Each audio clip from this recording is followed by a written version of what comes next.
Oo, nagtatrabaho yung asawa ko. Yun ngang isang member ng Committee of Justice, may utang niya na 8 million sa asawa ko. Kaya nga hindi pa nadagdag yun. So kulang yun, yung pinakita nila. Kasi, Kasi hindi mo man pwede ilagay pa yon kasi hindi pa siya kita, kasi utang pa lang siya sa iyo. So, pero matindi, no? May utang na, nag-aakusa pa. 'di ba? Kapal na mukha, 'di ba? Kaya nga kami mag-asawa tinitingnan namin siya ng mga ano niya, mga interview niya. Sinasabi ko talaga sa asawa ko. Sabi ko, ito ang kapal na mukha. Oh, may utang na 8 million, may gana pang bumanat. Meron akong confirmation na alam ni BBM yung charter change. Tinawagan ko si Senator Amy Marcos. Sabi ko sa kanya, samahan mo naman ako. Kailangan ko kausapin si BBM. Kinonfronta ko diretso si BBM. Sabi ko sa kanya, bakit merong pagpaplano ng impeachment sa House of Representatives sa akin? Tapos sabi niya, alam niyo si BBM, nag-English yan eh. Tapos sabi niya, that's not true. Ganyan. That's not true, there's nothing like that. Ganyan siya. Tapos, natigil yung denial niya kasi sa sobrang daldal niya, lumabas sa bibig niya na ang prioridad daw is charter change. So, nung narinig ni Senator Amy yung charter change, nag-react siya. Sabi niya, sa dami-dami ng problema ng ating bansa, bakit naging charter change na ang prioridad?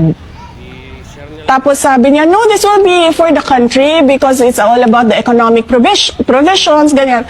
So sabi ni Senator Amy sa kanya na parang tipong, hindi yan economic provisions kasi pag binuksan mo yung amendments ng Constitution, bubuksan mo lahat yun. Hindi mo pwedeng sabihin na, ay, ito lang, economic provisions lang. Kasama na dun yung political.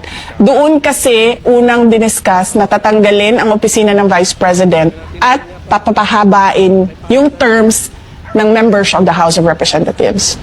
So more than 3 years na yung isang termino. So dun yun, na-confirm ko na alam ni BBM yung ginagawa, bilihan ng signature sa People's Initiative. Doon sa discussion namin kasama si Senator Amy Marcos. November of 2023 yun. Kung makikita nyo sa pag-alis niya, nandoon ako, bago siya umakyat sa hagdanan, lumapit siya sa akin.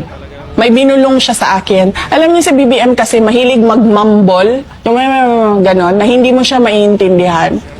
Meron lang siyang clear words, iilan, at yun lang yung ma-pick up mo sa sinabi niya. Nung lumapit siya sa akin, nasa hagdanan na siya, sinabi niya sa akin, don't worry, I'll take care of you. So parang nagulat ako, na parang nagsinungaling ka kagabi na hindi mo alam ang impeachment. Kasi bakit ka naman magsasabi ng I'll take care of you? Diba?